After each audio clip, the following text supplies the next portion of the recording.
हिंदू है कि नहीं है, इस पर कोई टिका टिप्पणी नहीं करना चाहेंगे हम। महंगाई एक बहुत बड़ी मुद्दा है। किसी को वोट डालते हैं तो ये नहीं होना चाहिए कि ये कोई अगर हमारे रिलेटिव है तो हम उसको डालते हैं, ये नहीं होना चाहिए। अगर आप राम मंदिर के लिए अगुवाई कर रहे हैं तो क्या वहाँ पे बाबरी मस्जिद बन रहे हैं तो क्या उसको भी अगुवाई करेंगे आप? अभी बिहार की सबसे बड़ी पार्टी है आरजेडी। तो उस रैली ने बता दिया पूरे देश में कि लालू जी की प्रासंगिकता क्या है। नमस्कार, मैं आपके साथ सुशील त्रिपाठी। आपका बहुत बहुत स्वागत है हमारे चैनल चौपाल खबर में। और इस समय मैं मौजूद हूँ पटना में। यहाँ पे हम लोगों से जानने की कोशिश करेंगे कि 2024 का इलेक्शन आने वाला है, उस पर लोगों की प्रतिक्रिया क्या है। क्या इस बार जो चुनाव होगा वो सिर्फ एक परिवारवाद पे होगा कि उसके साथ विकास, शिक्षा, एंटरप्रेन्योरशिप के साथ साथ स्किल का भी मुद्दा उठेगा। साथ में ही 9 करोड़ युवा 30 वर्ष से कम है इस बार पटना और बिहार में। क्या उनके भविष्य को भी देख के इस बार वोट होगा? इसी के साथ हमारे साथ यहाँ पे कुछ लोग मौजूद हैं जिनसे मैं ये प्रश्न पूछूंगी कि इस बार इलेक्शन आने वाला है, इस पे इनकी प्रतिक्रिया क्या होगी। और साथ में ही बिहार और पटना के लोगों का रुख किस ओर है। सर, पहले तो मैं आपका नाम जानना चाहूंगी। मेरा नाम ललित कुमार है, कहाँ से है? बिहार सहरसा से। जी, जैसा 2024 का इलेक्शन आने वाला है, विगत कुछ दिनों में ही डेट अनाउंस हो जाएगी। मैं आपसे पूछना चाहती हूँ इस बार प्रतिक्रिया क्या है आपकी, किस तरह से आप वोट देख रहे हैं इस बार? देखिए, इलेक्शन का तो मुद्दा होना चाहिए, हम लोगों को रोजगार पे होनी चाहिए, हमारे जो भी देश की जनता है उसको मद्देनजर रखते हुए होनी चाहिए। इतना ही नहीं, अगर हम लोग किसी भी सरकार को चुनते हैं तो निष्पक्ष होकर के हम लोगों को चुनना चाहिए। और ये हम लोगों को नहीं होना चाहिए कि आप मान लीजिए अगर हम किसी सरकार को चुनते हैं, किसी को वोट डालते हैं, तो ये नहीं होना चाहिए कि ये कोई अगर हमारे रिलेटिव है तो हम उसको डालते हैं, ये नहीं होना चाहिए। हम लोग, ये लोकतंत्र है, तो लोकतंत्र में हम लोगों को उसे मत देना चाहिए जो हम लोगों के लिए अच्छा कर सके, हम लोगों के विकास कर सके, हम लोगों के एजुकेशन को देख सके, हम लोगों के जो भी हम लोग छात्र हैं या हमारे देश की जनता है, गरीब किसान है, तो उसको नजर में रखते हुए हम लोगों को वोट करनी चाहिए। सर, अभी हाल में ही पटना में इंडियन अलायंस की तरफ से बहुत बड़ी रैली की गई है जिसमें लालू प्रसाद यादव के साथ इंडियन अलायंस के बहुत बड़े बड़े चेहरे थे। उसी में लालू प्रसाद यादव जी ने एक बहुत टिप्पणी करी है कि प्रधानमंत्री नरेंद्र मोदी हिंदू नहीं है। इस पे आपका क्या रुख है? बिहार की जनता क्या सोचती है इसके बारे में? देखिए, ये तो कोई मायना नहीं है कि प्रधानमंत्री की वजह अगर नजरिया से हम लोग देखते हैं तो वो अपने आप को हिंदू कहते हैं, और ऐसी कोई गंभीरता नहीं है कि हिंदू है कि नहीं है, इस पर कोई टिका टिप्पणी नहीं करना चाहेंगे हम। और अगर प्रधानमंत्री वो है तो देश के प्रधानमंत्री है, तो देश के प्रधानमंत्री है तो सबके प्रधानमंत्री है। अगर प्रधानमंत्री नरेंद्र मोदी जी हैं तो उसे भी ये होनी चाहिए कि देश की अगर कोई भी जनता है, देश के नागरिक है, 125 करोड़ उसके नागरिक हैं, तो सबके प्रधानमंत्री है। तो इस पे कोई टिका टिप्पणी, अगर ये हिंदू है कि मुस्लिम है, हम लोगों को अगर वोट डालनी चाहिए तो ये हिंदू मुस्लिम पे नहीं डालना चाहिए।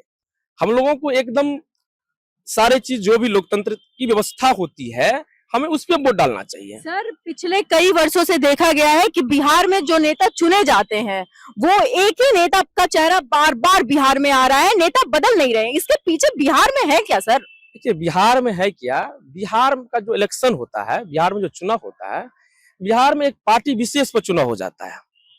मान लीजिए अभी बिहार की सबसे बड़ी पार्टी है आरजेडी, राष्ट्रीय जनता दल पार्टी। तो राष्ट्रीय जनता दल का जो हाईकमान होता है वो अपने चेहरे को अपने किसी भी क्षेत्र में एमपी एमएलए के तौर पर उतारते हैं। तो उतारने के बाद हमारे जो देश की जनता होते हैं तो वो नहीं सोचते हैं कि किस व्यक्ति को मत डाला गया है, किसको टिकट दिया गया है। वह ये सोचता है कि लालू प्रसाद यादव का टिकट है, यानी लालटेन छाप हो, यानी कि लोग पार्टी विशेष पर यहाँ वोट डाला जाता है, जो कि हम लोगों को नहीं होनी चाहिए। हम लोगों को ये होनी चाहिए कि जो जनता हम लोगों के भविष्य को देख सके, युवाओं को देख सके, तो करना चाहिए। सर, 9 करोड़ युवा आपके यहाँ पे हैं इस समय पटना और बिहार में। इस पे उनके इंटरप्रेन्योरशिप, स्किल्स और साथ में बिजनेस आइडियाज के बारे में कुछ बात हो रहे हैं या जातिवाद और परिवारवाद में ही बिहार और पटना उलझा रह गया है? देखिए, हम तो ये मानते हैं कि ये नेताओं सब हैं, नेता सब हम लोगों को, हमारे सब जनता को यूज करके छोड़ देते हैं। वो ये नहीं, हम लोगों के हित को नहीं देखते हैं। अगर हम लोगों के हित को देखा जाए, बिहार के बारे में कहा गया है। और बिहार के बारे में ये सच है कि बिहार जो है विद्वानों की धरती है। बिहार से बड़े बड़े विद्वान हुए हैं। बिहार किसी भी ऐसा स्टेट है कि उससे पिछड़ा राज्य में गिनती है, लेकिन बिहार में पिछड़ा राज्य गिनती होने के बहुत सारे कारण होते हैं। अगर हमारे नेता, हमारी सरकार अगर इसको देखते हुए चले तो हमारा विकास करेगा, हमारा बिहार आगे जाएगा। आखिरी सवाल मेरा आपसे ये है कि इस बार 2024 के इलेक्शन में पटना में वास्तव में क्या प्रक्रिया है? जमीनी दल पे अगर हम बात करें तो लोगों का और यहाँ की जनता का रुख किस ओर है? देखिए, यहाँ की जनता, तो ये एमपी का इलेक्शन है, तो एमपी वाले में होता क्या है, ये दिल्ली की सरकार इससे चुनी जाएगी। तो दिल्ली की सरकार में जो भी हकीकत है, एक मोदी लहर जो होता है ना, वो हवा की तरफ फैल जाती है। लेकिन ये अगर बिहार की धरती है तो बिहार में तो क्षेत्रीय पार्टी बहुत मजबूत है। तो ऐसा नहीं है कि क्षेत्रीय पार्टी भी कमजोर है, तो क्षेत्रीय पार्टी का भी दबदबा रहता है। इसका मतलब है इस बार बिहार बिल्कुल हॉट सीट बन चुकी है। इंडियन अलायंस वर्सेस अब बीजेपी, यहाँ पे बहुत बढ़िया तरीके से इनका घमासान होने वाला है। पहले तो मैं आपका नाम जानना चाहूंगी। जी, मेरा नाम अभिमन्यु होगा। जी, कहाँ के रहने वाले हैं आप? रहने वाले हैं पटना से ही हूँ। जी, 2024 का इलेक्शन सर पे है। इस बार पटना की जनता किस तरफ उसका रुख है और किस बेसिस पे वो वोट देना चाहेगी? देखिए, मुझे जो लगता है, मैंने जो अभी तक देखा है और लोगों के बीच में जितना जहाँ जहाँ मैं गया हूँ, लोगों की तरफ से एक ही बात आ रहा है कि महंगाई बहुत है। ठीक है, हमने दोबारा पूछा कि अब महंगाई है लेकिन 100 रुपये सिलेंडर तो कम कर दिया गया है। इसके बाद बोला 100 रुपये कम करने से क्या होगा, फिर भी 1000 रुपये हमको मिलेंगे सिलेंडर। तो महंगाई एक बहुत बड़ी मुद्दा है। उससे बड़ी मुद्दा यहाँ के लोगों का जो यूथ है, जो पढ़ाई कर रहे हैं, रेलवे की तैयारी करते हैं, कॉम्पिटिटिव एग्जाम्स की तैयारी करते हैं, उनके लिए सबसे बड़ी मुद्दा है कि उनके लिए नौकरी नहीं आ रहा है, वैकेंसियां नहीं आ रहे हैं उनके लिए। तो ये बेसिक इश्यूज है। इन सब तमाम मुद्दे पे वोट करेंगे नौजवान।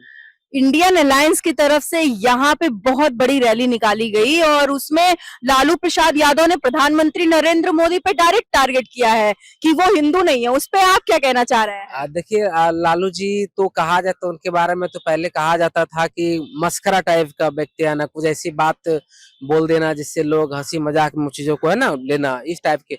लेकिन लालू जी का जो प्रासंगिकता है आज भी बरकरार है पूरे देश भर में। क्यों कह रहा हूँ ये बात, मैं इसलिए कह रहा हूँ, यहाँ जो रैली हुई थी 3 तारीख को, उस रैली ने बता दिया पूरे देश में कि लालू जी की प्रासंगिकता क्या है। जितने लोग गांधी मैदान में मौजूद थे उससे ज्यादा लोग आपको मिल रहे होंगे सड़कों पे थे, जो हम लोगों ने कवर कर रहे थे उस वक्त।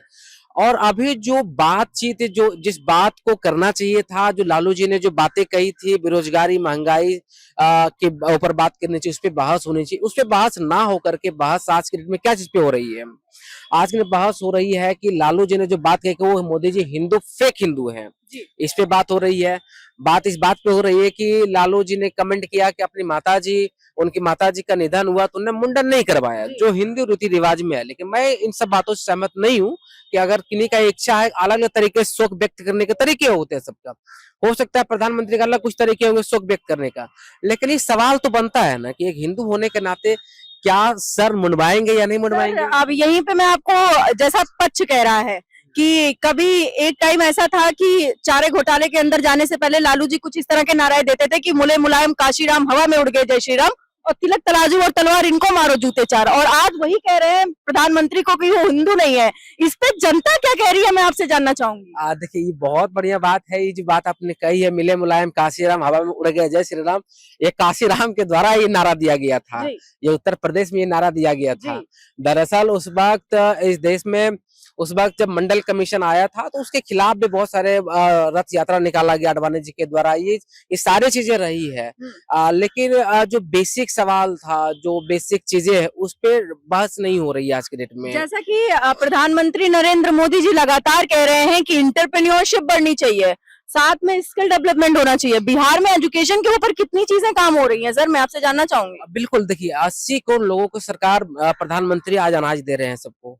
जब 80 करोड़ लोगों को अनाज दे रहे हैं तो इस आइडिया लगा लीजिए कि आप पोस्ट ग्रेजुएशन, आप मास कम्युनिकेशन किए हैं, हम भी मास कम्युनिकेशन किए। मास कम्युनिकेशन करने में मिनिमम फी जो है 40 से 50 रुपए लगते हैं। अगर गवर्नमेंट से करेंगे तो, अगर प्राइवेट इंस्टीट्यूशन में भी जाएंगे 5 लाख रुपए खर्च हो जाएंगे। क्या आपको लगता है वो 80 करोड़ परिवार का बच्चा कभी पत्रकार बन सकता है, पोस्ट ग्रेजुएशन कर सकता है? मिनिमम फी पोस्ट ग्रेजुएशन करने का 30,000 रुपये है। केंद्रीय विश्वविद्यालय जहां भी जाइए आप, ठीक है। तो अगर उन बच्चों के बारे में कौन सोचेगा, है ना?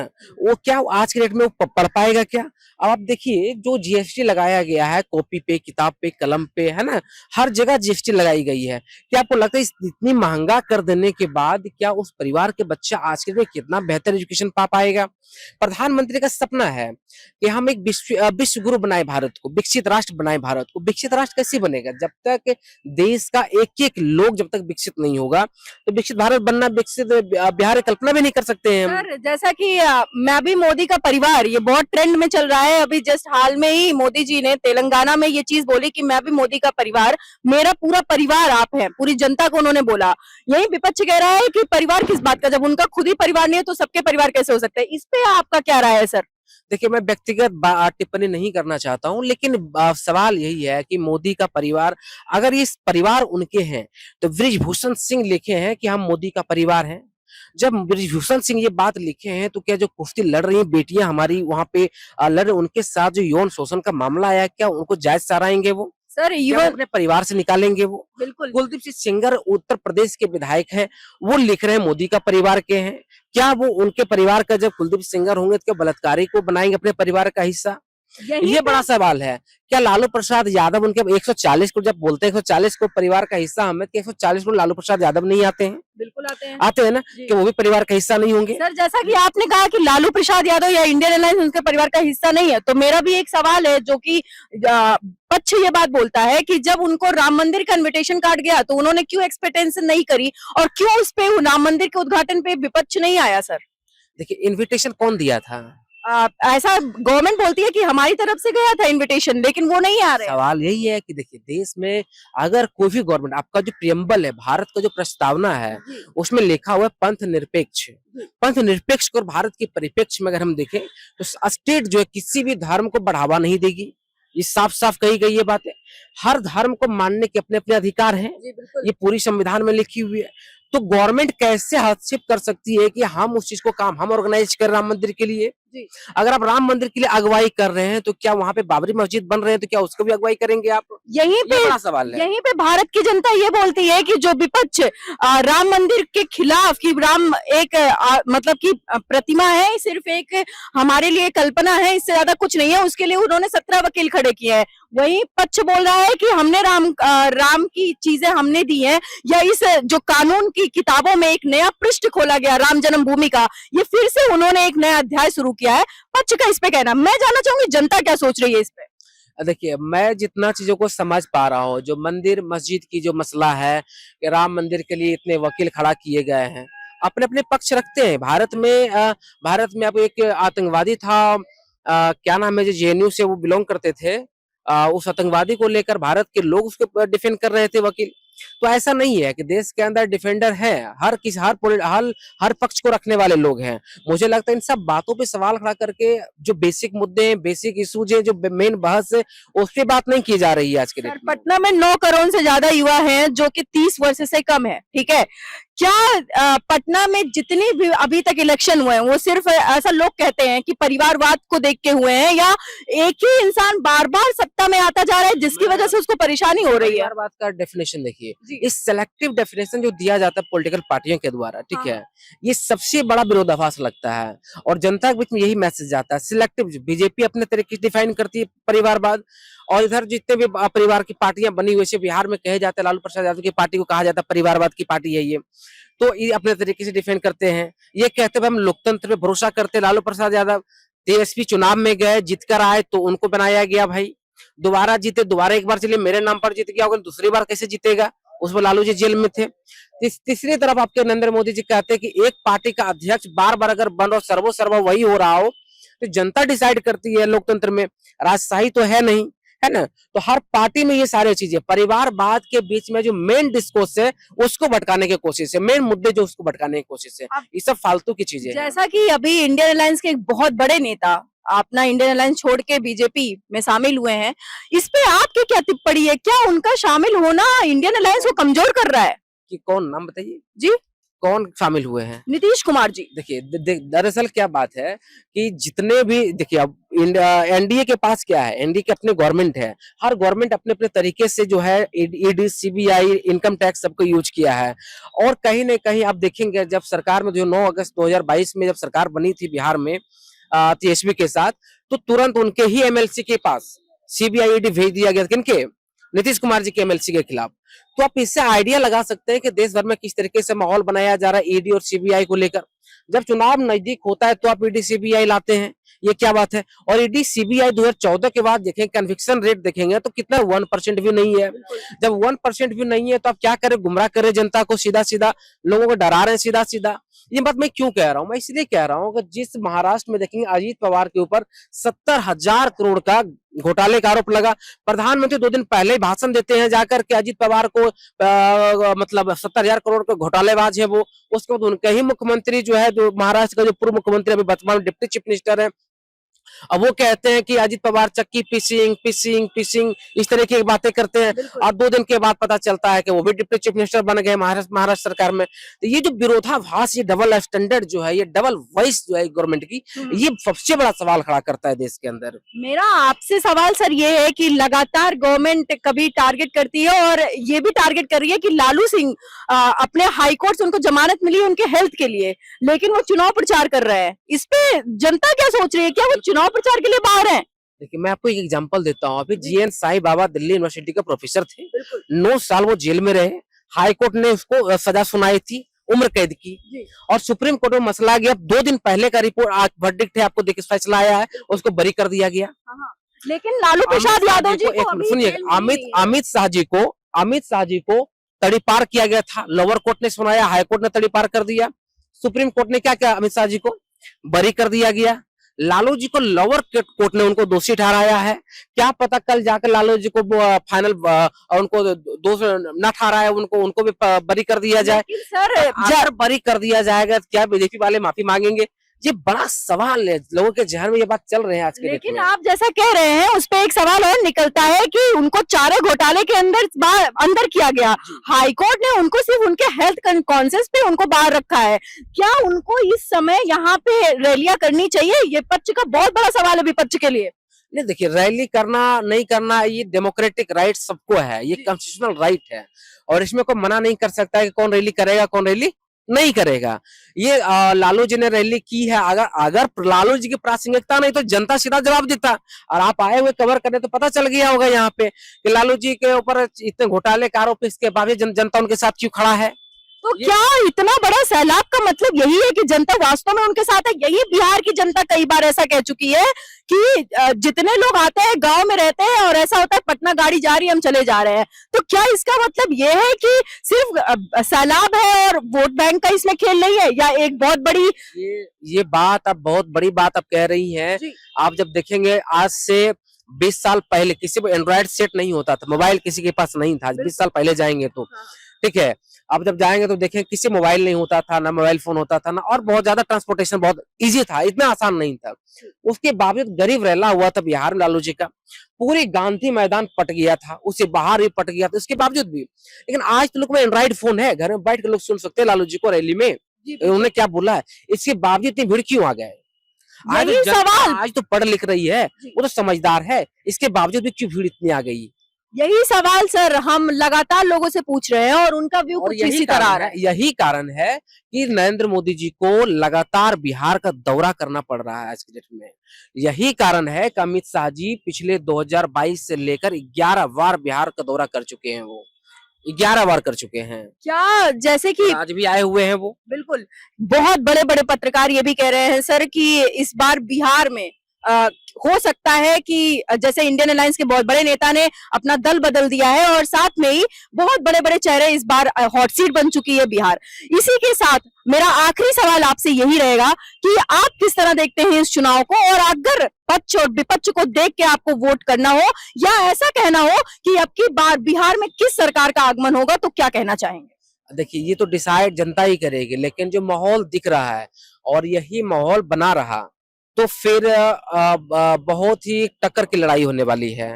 और टक्कर की लड़ाई में क्यों कह रहा हूँ, मैं इसलिए कह रहा हूँ कि लगातार बिहार का दौरा करना पड़ा है प्रधानमंत्री जी को, गृह मंत्री जी को लगातार दौरा करना पड़ रहा है।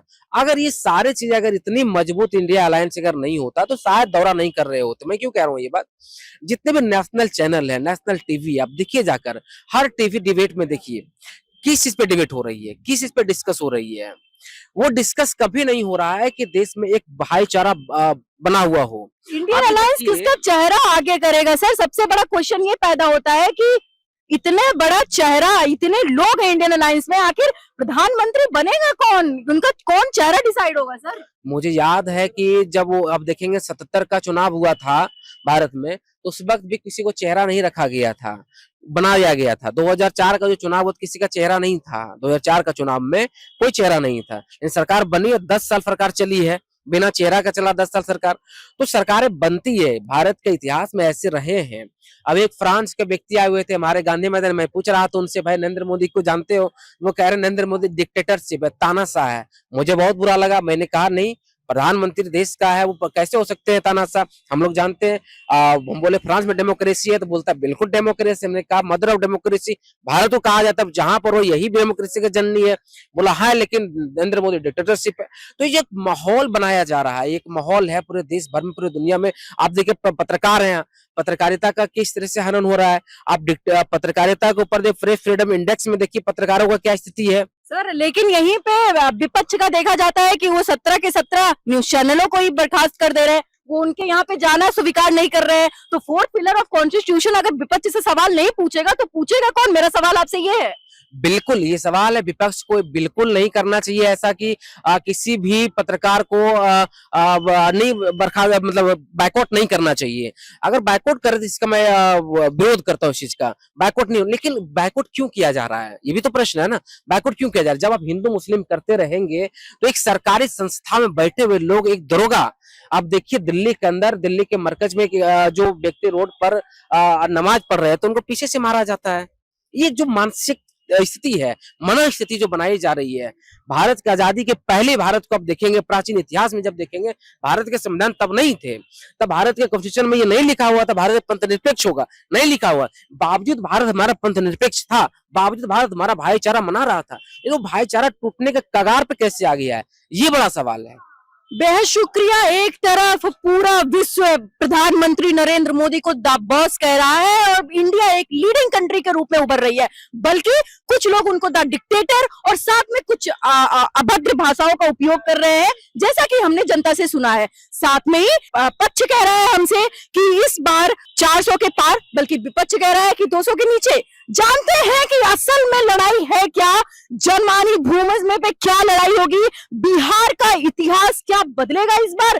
क्या बिहार में इस बार फिर से पंथ हटकर सिर्फ विकास पे वोट होगा कि एक सिर्फ कहने की बात होगी? इसी के साथ मैं सृष्टि त्रिपाठी, कैमरामैन दिनेश के साथ ऐसे ही बने रहे। मैं छोटी छोटी खबरों को, छोटे छोटे पेज को आपके साथ ऐसे ही खुलासा करती रहूंगी। आपको करना है कि क्या सही है क्या गलत है, निष्पक्ष रिपोर्टिंग के साथ ऐसे ही बने रहे हमारे चैनल चौपाल खबर में। बहुत बहुत शुक्रिया, बहुत बहुत धन्यवाद।